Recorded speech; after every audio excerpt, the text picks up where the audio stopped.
Today on Exploring Limitations, I'm going to take you inside an analog mix of an acoustic performance by Jimmy Davis. Here we go.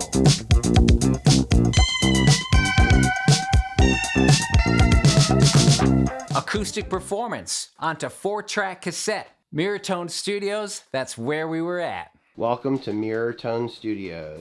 The voice you heard there was Jonah Levine. He is the hub of the personalities that came together at Mirrortone that day. Jonah organized the studio lockout. Here we are explaining the signal routing that day at Mirrortone Studios to get stuff captured on cassette. The way we're running this session here is we're going to run everything through this Trident console, and then we're doing pre-Pro Tools sends out into the tape machine. Jonah is an amazing producer and artist himself. See his links below and give him a follow at Jonah Levine1 on Instagram. So, this acoustic performance is by singer-songwriter Jimmy Davis.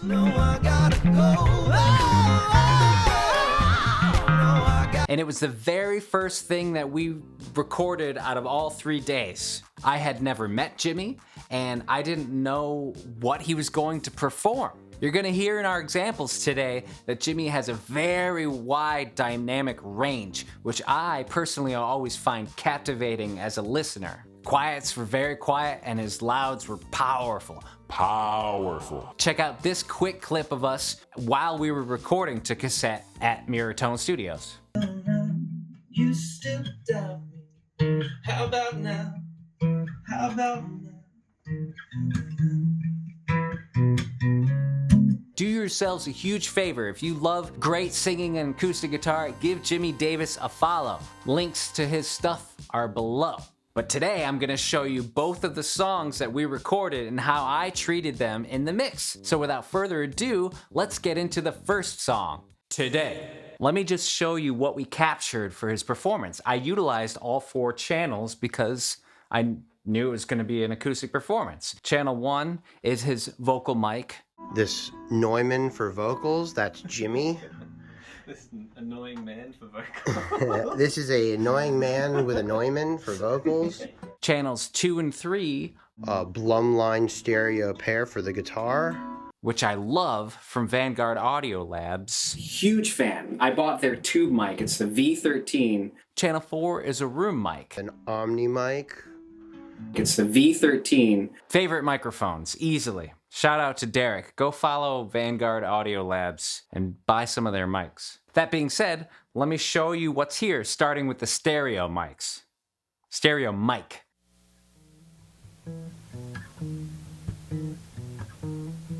No processing at all, on the way in or right now.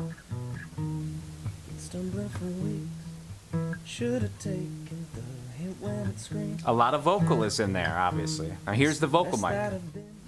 Despite the fact I can't win, I can't win, I can't win. Again, no processing. It rejects the guitar a lot. People doubt me. How about now? This is the room mic. You still doubt me. How about now? How about now? To be honest, I didn't use the room mic in this mix at all, but I do use it in the second song, so we'll hear that microphone come up later. Let's get back to it. The raw, naked sounds, no reverb. You should know. It's okay. It's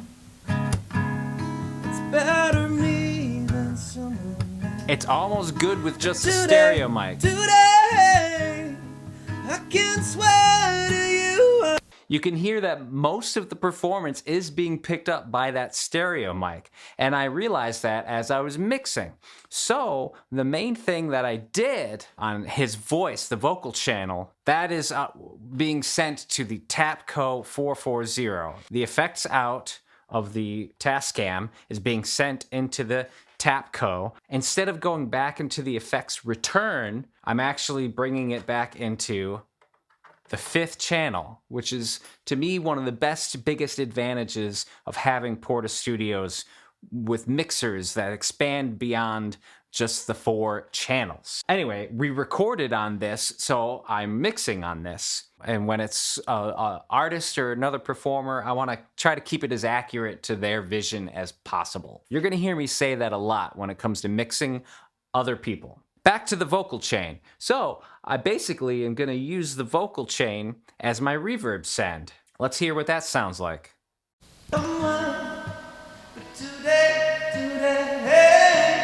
Right, here's the input.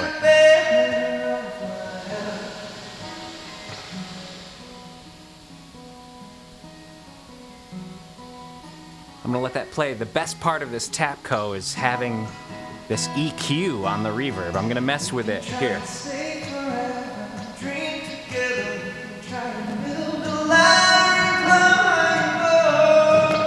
A kind of general rule of thumb: be wary of the low end in your reverb. And you can see here that I have the reverb EQ low end. This is 80 to 240 hertz. That's very low. I have that pretty much cut completely. So let's bring the guitar back in and let me show you what it sounds like messing with the muddiness. To me, it starts to get muddy. All right, check it out. Try and stay forever, dream together, try and build a ladder and climb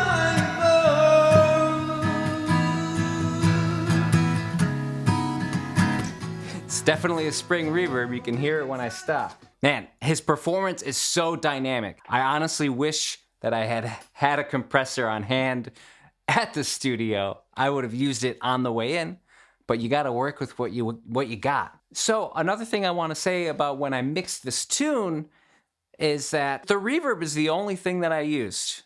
And that was a very purposeful choice to keep it very minimalistic. I also like to put a little bit of the guitar, the stereo mic, into the reverb. It's such an intimate performance that I feel like they live with each other. When the vocals and the guitar. So let me show you what I mean. Let's listen to that stereo mic again, naked. Today, I can't swear to you I'm well, but today,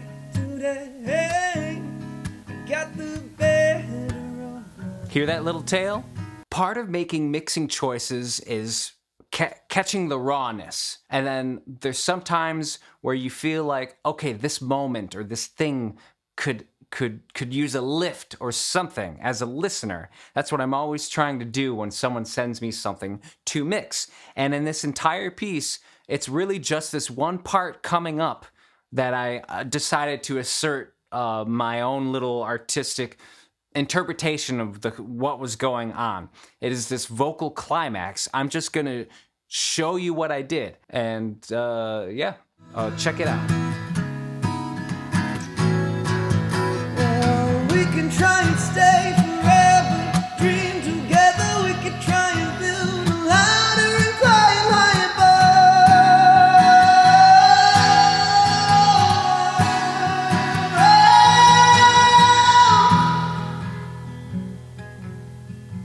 above. The music climaxes. He has this incredible voice, and I just wanted to, as a listener, to just feel like I was like being pulled in. And that's a trick you can do with the reverb. As you saw when I was increasing the output, I was sure to pull down the faders with my other hand. And I had to practice that several times to get it to the point where I felt like I was doing the volume some justice. Mixing is like playing an instrument. So it's really involves some practice, especially when it comes to this kind of thing.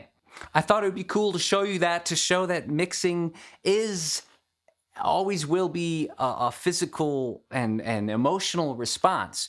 And so we get this little climax and then cut, and then it's guitar. And the rest of the tune plays out with just the stereo mic. You know, he does some beautiful guitar work and the vocals don't come back in. So here's some of that.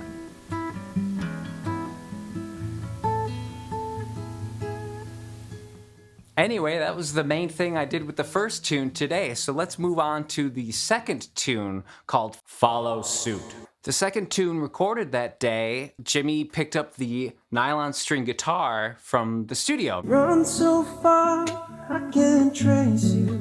I think he planned on recording it with his steel string, but he saw the nylon string, so it was another way to change the flavor of the music. Since both of these tunes were recorded kind of in a similar vein, a person and their guitar and a song, it makes sense for me to kind of live in a similar mixing area. So again, we are employing the Tapco 444, dial 444-4444.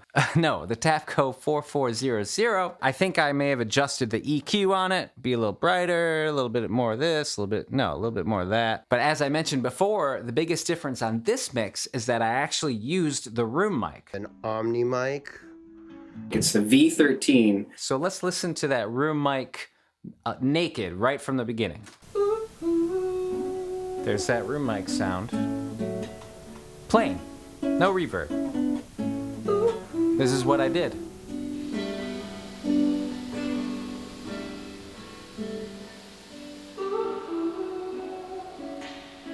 I killed the EQ on the room mic. I think it's too much to have them in. I feel like it's almost like a distant radio sound when you pull the EQ off, because what you're doing, for those of you who don't know, on the Tascam, you're making a mountain EQ, so which we would often call like a telephonic sound, cutting out the lows and the highs and leaving the mids. So for the intro, this is how I approached the mix.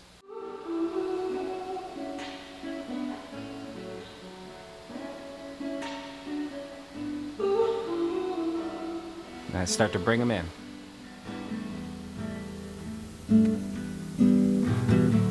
I was hoping you would follow suit. Instead, you're waving down a ride to go.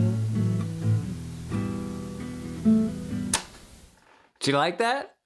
I like that. When the song starts, it feels like this, oh, I'm listening to like a radio far away thing, and then you bring in the main microphones and it lands like boom, then suddenly there's bass, not an instrument, but bass in the sound of the guitar and in his voice. There's something about that I always have liked. So that was my main mixing choice that I made on this particular tune. Follow suit. It happens again in the outro where I flip them. There's no end to our start again.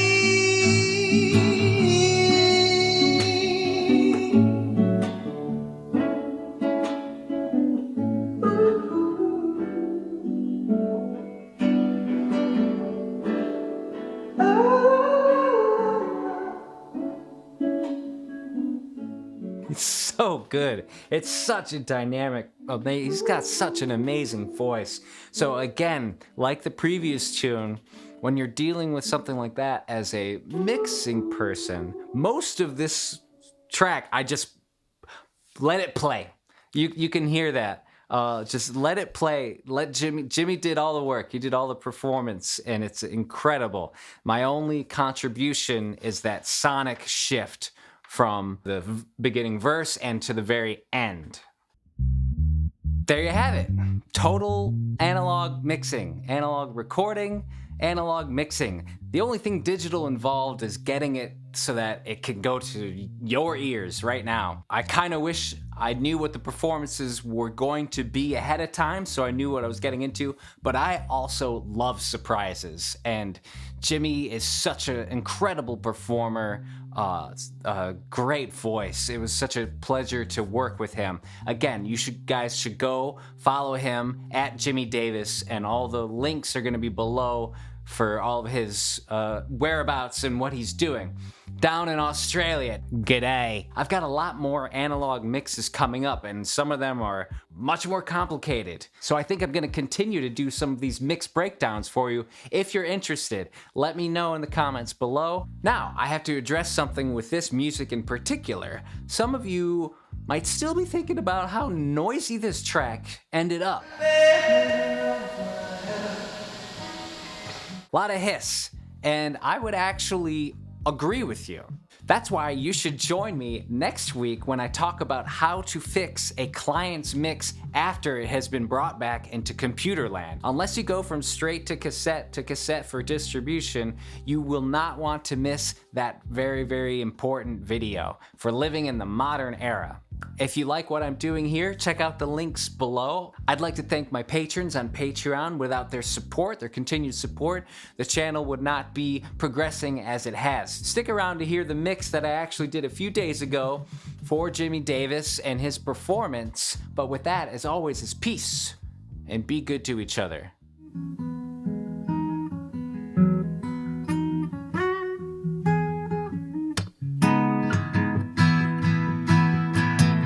Try and stay forever.